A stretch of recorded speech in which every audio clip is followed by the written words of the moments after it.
வணக்கம். ஜீரோதால எந்தெந்த செக்மெண்ட்ல எவ்வளோ மார்ஜின் கிடைக்குது அப்படிங்கிறத பற்றி தெளிவாக இந்த வீடியோவில் உங்களுக்காக சொல்ல போகிறேன். அந்த மார்ஜின் பெனிஃபிட்லாம் என்ன, எங்கே அதை ஈஸியாக நம்ம செக் பண்ணிக்கலாம், ஈக்குவிட்டி இன்ட்ராடேக்கு எத்தனை டைம் எக்ஸ்போஷர் கிடைக்குது, ஃபியூச்சர் ஆப்ஷன்ஸில் மார்ஜின் பெனிஃபிட் எவ்வளோ கிடைக்குது அப்படிங்கிறத பற்றிலாம் தெளிவாக நான் இந்த வீடியோவில் சொல்ல போகிறேன். வாங்க பார்க்கலாம். ஆல்ரெடி எங்களோட சேனலில் ஜீரோதால எந்தெந்த செக்மெண்ட்டுக்கு என்னென்ன புரோக்கரேஜ் சார்ஜஸ்லாம் ஆகுது, வேறு என்னென்ன இடன் சார்ஜஸ்லாம் இருக்குது அப்படிங்கிறத பற்றி எக்ஸ்பிளைன் பண்ணி வீடியோ போட்டிருக்கோம். அதை பற்றியும் தெரிஞ்சுக்கணுன்னா மேலே ஐ பட்டன் கீழே டிஸ்கிரிப்ஷன் அதுக்குண்டான லிங்க் வந்திருக்கு. ஸோ ஜீரோதோட இன்னொரு எபிசோடுக்கு உங்களை வரவேற்கிறேன். வாங்க வீடியோக்குள்ள போகலாம்.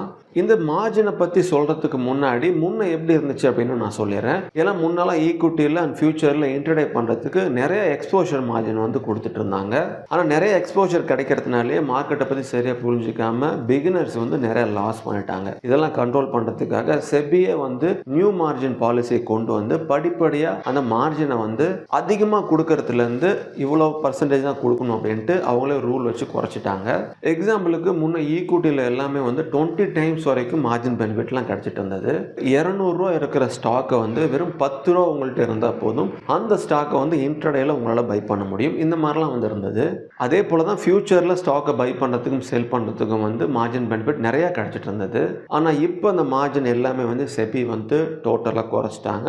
இப்போ செப்டம்பர் 2024 ஜீரோதால என்ன மார்ஜின் கிடைக்குது அப்படிங்கிறத ஒவ்வொரு செக்மெண்ட்டுக்கும் ஜீரோதாவுடைய மார்ஜின் கால்குலேட்டர் வச்சும் அந்த மார்ஜினை நம்ம ஜீரோதா கைட்லையும் ஈஸியாக செக் பண்ணிக்கலாம். அதில் எப்படி செக் பண்ணுறது அப்படிங்கிறத ஒவ்வொன்றா உங்களுக்கு சொல்கிறேன். ஸோ இதெல்லாம் தெரிஞ்சுக்கிறதுக்கு முன்னாடி நாங்கள் யார் அப்படிங்கிறதையும் சொல்லிடுறேன். நாங்கள் புரோக்கரேஜ் ஃப்ரீ ஜீரோதாவுடைய அஃபிஷியல் ஆத்தரைஸ்ட் பார்ட்னராக தமிழ்நாட்டில் 2012 இருந்துட்டு இருக்கோம். ஜீரோதாவோட வெப்சைட்டில் பாருங்கள் எங்களுடைய பிரான்ச் ஆஃபீஸ் எங்கெல்லாம் இருக்குது அப்படிங்கிறத அவங்களே லிஸ்ட் பண்ணியிருப்பாங்க.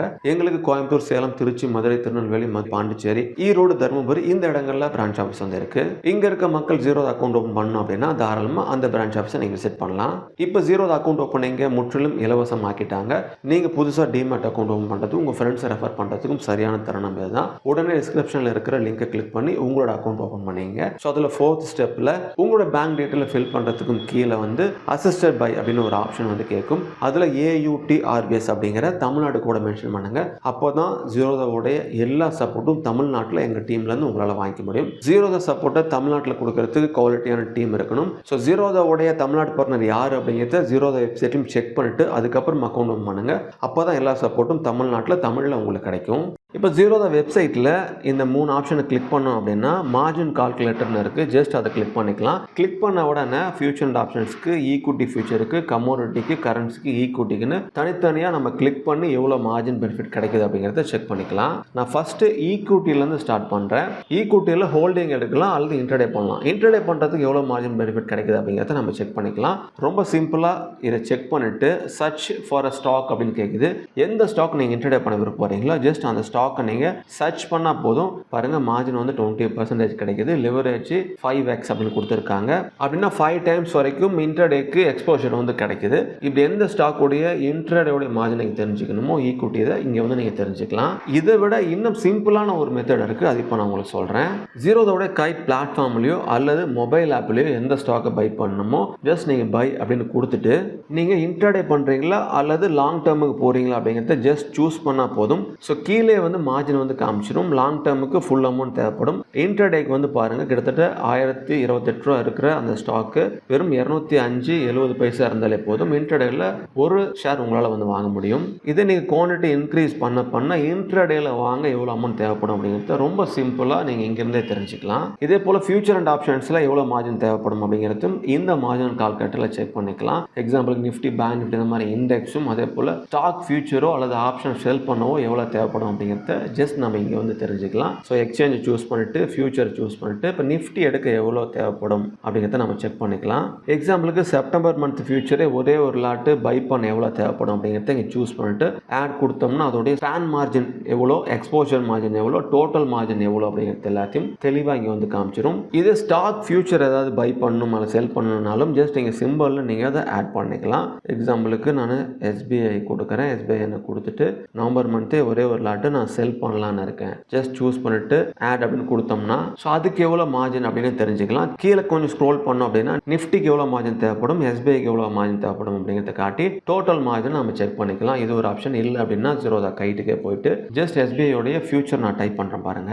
ஜஸ்ட் இங்கே நான் அதை கிளிக் பண்ணிட்டு நான் ரெண்டையும் ஆட் பண்ணிட்டேன். நான் பை ஆர் செல் வந்து கொடுக்குறேன். எஸ்பிஐ வந்து செப்டம்பர் ஃபியூச்சர் ஒரு லாட் ஷார்ட் போகிறதுக்கு எவ்வளோ தேவைப்படும் அப்படின்னா இன்ட்ராடேக்கு வந்து 1,10,740 எவ்வளோ தேவைப்படுதோ அதே தான் நீங்கள் ஓவர் நெட் பொசிஷன் எடுக்கவும் கிட்டத்தட்ட தேவைப்படும். ஸோ இப்படி மார்ஜினை சிம்பிளாக ஜீரோதா கைட்லேருந்து செக் பண்ணிக்கலாம். நிஃப்டி ஃபியூச்சருக்கு செக் பண்ணணும் பொசிஷன் எடுக்க அப்படின்னா பாருங்க ஓவர் நைட்டுக்கு 72,000, இன்ட்ராடேக்கும் அதே மார்ஜின் தான் தேவைப்படும். அது எல்லாத்தையும் ஈஸியாக அப்படிங்க செக் பண்ணிக்கலாம். இதை நீங்கள் கமோடிட்டிக்கும் கரன்சிக்கும் இதே மெத்தடை வச்சு எந்த ஸ்கிரிப்ட் நீங்கள் பை பண்ணுறீங்க செல் பண்ணுறீங்களோ அதோடைய ப்ரைஸ் எவ்வளோ என்ன நம்மளுக்கு எவ்வளோ கால்குலேட் கொடுத்து நீங்களே செக் பண்ணிக்கலாம். இதில் ரொம்ப முக்கியமான விஷயம் என்ன அப்படின்னா நீங்கள் இண்டெக்ஸில் ஃபியூச்சரையோ அல்லது ஆப்ஷனையோ பை பண்ணுறீங்க அல்லது ஷார்ட் போகிறீங்கன்னா அதில் எந்த ப்ராப்ளமும் வராது. மார்ஜின் இப்போ நம்ம எவ்வளோ பார்த்தோமோ அதே தான் அதோட எக்ஸ்பைரி முடிகிற வரைக்கும் வரும். இண்டெக்ஸை நீங்கள் இன்ட்ராடே பண்ணாலும் மார்ஜின் வந்து எந்த வித்தியாசமும் இல்லை அப்படிங்கிறத நம்ம பார்த்துட்டோம். இது இன்ட்ராடே சூஸ் பண்ணியிருந்தாலும் நீங்களே அதை கவர் பண்ணிவிடுங்க. ஆட்டோமேட்டிக்காக ஸ்கொயர் அப் பண்ண விட்டாதீங்க.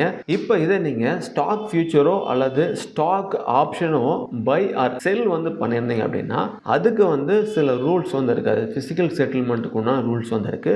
அதை பற்றியும் கொஞ்சம் ஷார்ட்டாக சொல்லிடுறேன். ஏன்னா இதெல்லாம் தெரியாமல் ஒரு ஸ்டாக் ஃபியூச்சரையோ அல்லது ஆப்ஷனையோ நீங்கள் கவலை போட்டே பை செல் பண்ணிட்டீங்க அப்படின்னா அங்கே வந்து நான் ஃபிசிக்கல் செட்டில்மெண்ட்டுக்கு கடமைப்பட்டிருக்கோம். அதை பற்றி நான் தெளிவாக வீடியோவும் போட்டிருக்கேன். இப்போ ரொம்ப சிம்பிளாக மார்ஜின் ஓரியன்டா அதை எப்படி புரிஞ்சுக்கலாம் அப்படிங்கிறத நான் சொல்கிறேன். ஸோ நான் முன்ன சொன்ன மாதிரி எந்தெந்த கான்ட்ராக்டை நீங்கள் பொசிஷனாக எடுத்தீங்க அப்படின்னா நீங்கள் ஃபிசிக்கல் செட்டில்மெண்ட்டுக்கு கடமைப்பட்டிருக்கீங்க அப்படிங்கிறத நான் ஃபஸ்ட்டு சொல்லிடுறேன். இதில் நீங்கள் ஸ்டாக் ஃபியூச்சர் வந்து பை பண்ணியிருந்தாலோ அல்லது ஷார்ட் போயிருந்தாலோ நீங்கள் அந்த ஃபிசிக்கல் செட்டில்மெண்ட் கடமைப்பட்டிருக்கீங்க. இதே கால் ஆப்ஷனு இந்த மணியாக இருந்துச்சு அப்படின்னாலோ அதை நீங்கள் ஷார்ட் போயிருந்தாலும் சரி லாங் போயிருந்தாலும் சரி அங்கே நீங்கள் ஃபிசிக்கல் செட்டில்மெண்ட் கடமைப்பட்டிருக்கீங்க. இதே புட் ஆப்ஷனு இந்த மணியாக இருந்தாலும் சரி லாங்லேயோ ஷார்ட்லேயோ அங்கேயும் நம்ம ஃபிசிக்கல் செட்டில்மெண்ட் கடமைப்பட்டிருக்கோம். அதாவது கிவ் டெலிவரி டேக் டெலிவரி அப்படிங்கிற ஆப்ஷன்லாம் வந்து இருக்கும்.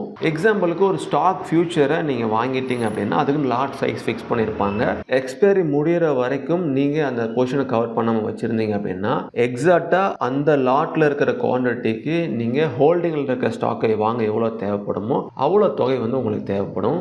ஒரு எக்ஸாம்பிளுக்கு நீங்கள் எஸ்பிஐ ஃபியூச்சரே வந்து லாங் போகிறதா வச்சுக்கலாம். ஸோ 750 குவான்டிட்டி வந்து இருக்குது. இதே இந்த 750 குவான்டிட்டி எஸ்பிஐயை நீங்கள் ஹோல்டிங்க்கு எடுத்துகிட்டு போனால் எவ்வளோ அமௌண்ட் தேவைப்படும் பார்க்கலாம். நான் லாங் டேர்முக்கு சூஸ் பண்ணிட்டு கிட்டத்தட்ட 6 லட்சம் பக்கம் அமௌண்ட் வந்து தேவைப்படும். ஸோ எக்ஸ்பைரி வரைக்கும் நீங்கள் கொண்டு போகணும் அப்படின்னா நீங்கள் அந்த 6 லட்சத்தில் பாதி அமௌண்ட் வந்து உங்களோட ஜீரோதா கைட்டில் ஃபண்டு வந்து வச்சிருக்கணும். அப்போ தான் உங்களால் அதை வந்து கேரி ஃபார்வர்ட் பண்ண முடியும். அப்படி இல்லை அப்படின்னா பீக் மார்ஜின் பெனால்ட்டி இந்த மாதிரி ரூல்லாம் வச்சு நம்மளுக்கு உண்டான சார்ஜஸும் போட்டுருவாங்க. ஸோ ரொம்ப முக்கியமாக இந்த விஷயத்தை நான் சொல்கிறது என்ன அப்படின்னா இப்போ நம்ம பார்த்த அந்த கான்ட்ராக்ட் நீங்கள் எடுக்கிறவங்களா இருந்தீங்கன்னா ஜாக்கிரதையாக இருக்கணும். அதுக்குன்னு மார்ஜின் எக்ஸ்ட்ரா தேவைப்படும் அப்படிங்கிறது சொல்கிறதுக்காக தான் இந்த டீட்டெயில்ஸ் நான் சொல்கிறேன். ஜீரோதா சப்போர்ட் போர்ட்டலில் இது ஆர்டிக்கலாகவும் தெளிவாக கொடுத்துருக்காங்க. அதையும் ஒரு டைம் பார்த்துருங்க. ஸோ அதனால் நீங்கள் ஃபியூச்சரையோ அல்லது காலையோ புட்டுலையோ ஷார்ட் போயிருந்தீங்க அப்படின்னா உங்களுடைய மார்ஜின் ரெக்குவயர்மெண்ட் வந்து அதோட இறுதி நாளில் கான்ட்ராக்ட் வேல்யூ எவ்வளவோ அதில்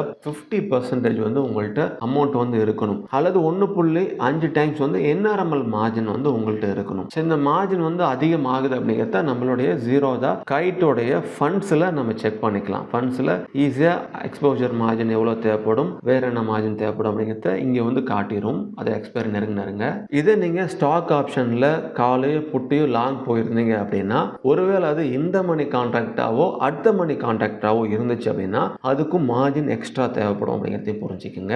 இது அவுட் ஆஃப் த மணியாக இருந்துச்சு அப்படின்னா எக்ஸ்ட்ரா மார்ஜின் கொடுக்க தேவையில்லை. நம்ம ப்ரீமியம்க்கு உண்டான அந்த அமௌண்ட் இருந்தாலே போதும் நம்ம வச்சுக்கலாம் எக்ஸ்பைரி வரைக்கும். பட் இந்த மணி அடுத்த மணியாக இருக்கும் சமயத்தில் இந்த மாதிரி மார்ஜின் நம்ம எக்ஸ்ட்ரா கொடுக்க வேண்டியது இருக்கும். அதோட எக்ஸ்பைரிக்கு 4 நாளைக்கு முன்னாடி இருந்து எக்ஸாம்பிள் வந்து பாருங்க. எக்ஸ்பைரி வந்து உங்களுக்கு வியாழக்கிழமை நடக்குது அப்படின்னா ஒரு வாரத்துக்கு முன்னாடி வெள்ளிக்கிழமை அதாவது 4th டே ஃப்ரைடேல இருந்து 10% ஆஃப் விஏஆர் இஎல்எம் அடாப்ட் மார்ஜினும் எக்ஸ்பைரியோடைய மண்டே அன்னைக்கு வந்து 25% அதிகமாயிரும். அதே போல எக்ஸ்பைரிக்கு 2 நாளைக்கு முன்னாடி செவ்வாய்க்கிழமை 45% அதிகமாயிரும். புதன்கிழமை 25% ஆஃப் கான்ட்ராக்ட் வேல்யூவா வந்து நம்மளுக்கு மாறிடும். இது எக்ஸ்பைரி அன்னைக்கு வந்து 50% ஆஃப் அந்த கான்ட்ராக்ட் வேல்யூவா வந்து அமௌண்ட் நம்மள்ட்ட இருந்தால் தான் இந்த பொசிஷன் நம்ம வச்சுக்க முடியும் அப்படிங்கிற மாதிரி ரூல் வந்து வந்துருச்சு. ஸோ அந்த அமௌண்ட்லாம் இல்லை அப்படின்னா உங்களால் வந்து இந்த பொசிஷனை வந்து டேக் ஓவர் பண்ண முடியாது. டேக் ஓவர் பண்ண முடியலனாலும் அதுக்கு உண்டான மார்ஜின்லாம் வந்து 0 அதிலேருந்தே போட்டு பீக் மார்ஜின் பெனால்ட்டின்னு உங்கள்கிட்ட பிடிச்சிருவாங்க. அதனால் அதுக்கு உண்டான அமௌண்ட்டில் இருக்கான்னு செக் பண்ணிட்டு நீங்கள் பொசிஷன் எடுங்க. அப்படி இல்லை அப்படின்னா முன்கூட்டியே அது அடுத்த மணி இந்த மணி இருக்கும் சமயத்தில் கரெக்டாக செக் பண்ணி அதுக்கு உண்டான மார்ஜின் கொண்டு வந்துட்டு அதுலேருந்து ட்ரேட் பண்ணுங்க. இல்லைனா பீக் மார்ஜின் பெனால்ட்டி எக்ஸ்ட்ரா வந்து நம்ம மார்ஜின் 0 கொண்டு வர வரைக்கும் அந்த பர்டிகுலர் டைமுக்கு 0.05% வந்து இன்ட்ரெஸ்ட் சார்ஜஸ்லாம் வந்து போட்டுருவாங்க. ரொம்ப சிம்பிளாக உங்களுக்கு புரியணுங்கிறதுக்காக தான் இந்த மெத்தட் சொல்கிறேன். இன்னும் தெளிவாக அதை பற்றி எக்ஸ்பிளைன் பண்ண வீடியோவும் இருக்குது. ஃபியூச்சர்லேயும் மதியம் நான் கொடுக்குறேன். இப்போதைக்கு பிகினர் அதை பற்றி சிம்பிளாக ஒரு அவேர்னஸ் இருக்கணும் அப்படிங்கிறதுக்காக தான் நான் அதை சொல்கிறேன். ஸோ இதிலே வந்து நீங்கள் ஸ்டாக்கை வந்து சரி நீங்கள் ஃபியூச்சரை ஸ்டாக் பண்ணிட்டு புட்டியோ காலே பை பண்ணியிருந்தீங்க அப்படின்னா நீங்கள் டேக் டெலிவரி அந்த ஆப்ளிகேஷனுக்குள்ளே வருவீங்க. அதுக்கு ஒன்று அமௌண்ட் இருந்துச்சு அப்படின்னா அந்த ஸ்டாக்ஸ் என்ன கான்ட்ராக்டை வாங்கினீங்களோ அதுக்கு ஒன்று லாட் சைஸில் இருக்கிற அந்த ஷேர் எல்லாமே உங்களோட டிமேட் அக்கௌண்ட்டுக்கு போயிடும். எக்ஸ்பைரி வரைக்கும் அதில் அந்த கான்ட்ராக்ட் வேலையில் பாதி அமௌண்ட் வச்சுருந்தா போதும். அதுக்கப்புறமா எக்ஸாக்டாக அதுக்கு எவ்வளோ ஹோல்டிங் ஒன்று அமௌண்ட் தேவையோ அதை நீங்கள் உள்ளே கொண்டு வந்தே ஆகணும். அப்படி கொண்டு வரலன்னா உங்களுக்கு அதுக்கு ஒன்றான சார்ஜஸ் எவ்வளோ இன்ட்ரெஸ்ட் அப்படிங்கிறது நான் சொல்லிட்டேன். இன்கேஸ் நீங்கள் ஸ்டாக் ஃபியூச்சரை ஷார்ட் போயிருக்கீங்க, அதே போல் காலையும் ஷார்ட் போயிருக்கீங்க, புட்டை லாங் போயிருக்கீங்க அப்படின்னா நீங்கள் கிவ் டெலிவரி அந்த ஆப்ஷன்ஸ்குள்ளே வந்துடுவீங்க, அந்த அப்ளிகேஷனுக்குள்ளே வந்துடுவீங்க. இது எப்படி ஆகும் அப்படின்னா நம்மள்ட்ட ஹோல்டிங்கில் ஸ்டாக்கே இல்லை, அந்த ஸ்டாக்கை நம்ம செல் பண்ணுற கணக்கு மாதிரி வந்துடும். அதனால் திரும்ப எந்த பொசிஷனை நம்ம ஷார்ட் போயிருந்தோமோ இந்த அப்ளிகேஷனில் அதுக்கு உண்டான குவான்டிட்டியை நீங்கள் திரும்ப பை பண்ண வேண்டியது இருக்கும். பை பண்ணிட்டீங்கன்னா இது வந்து அட்ஜஸ்ட் ஆகிடும். அப்படி இல்லைனா இந்த மாதிரி கான்ட்ராக்ட்ஸ் வந்து ஷார்ட் டெலிவரி வாய்ப்பு இருக்குது. ஷார்ட் டெலிவரி ஆனால் அதோட ப்ரொசீஜர் வந்து அதிகம். ஸோ இது எல்லாத்தையும் பற்றி ஒரு அவேர்னஸ் நீங்கள் தெரிஞ்சுட்டு தான் இந்த ஸ்டாக் ஃபியூச்சர்லையும் ஆப்ஷன்ஸில் நம்ம ட்ரேட் பண்ணணும். ஸோ இதுதான் ஓவரால் சிம்பிளான இந்த டீட்டெயில்ஸ் எல்லாமே. இது எல்லாமே நீங்கள் தெரிஞ்சுக்கணும் அப்படிங்கிறதுக்காக தான் நான் சொல்லியிருக்கேன். இன்னும் இதை பற்றி தெளிவாக எக்ஸ்பிளைன் பண்ணி நான் வீடியோ உங்களுக்காக கொடுக்குறேன். அதில் A to Z இந்த மாதிரி என்ன நடக்கும் அப்படிங்கிறத பற்றியும் நான் தெளிவாக சொல்கிறேன். ஸோ இந்த மாதிரி பயனுள்ள தகவல்கள் ஜீரோதா பற்றி நீங்கள் தெரிஞ்சுக்கணும் அப்படின்னா எங்கள் சேனலை சப்ஸ்கிரைப் பண்ணிக்கோங்க. ஜீரோதா சம்மந்தப்பட்ட வேறு ஏதாவது உங்களுக்கு வீடியோஸ் தேவைப்பட்டாலும் எங்களுக்கு கமெண்ட்டில் பிங்க் பண்ணுங்கள். அதை வீடியோ போட காத்திருக்கும். இந்த மெசேஜை உங்கள் ஃப்ரெண்ட்ஸுக்கும் சொல்லுங்கள். மீண்டும் உங்களை அடுத்த ஒரு நல்ல வேலை சந்திக்கிறேன். மிக்க நன்றி.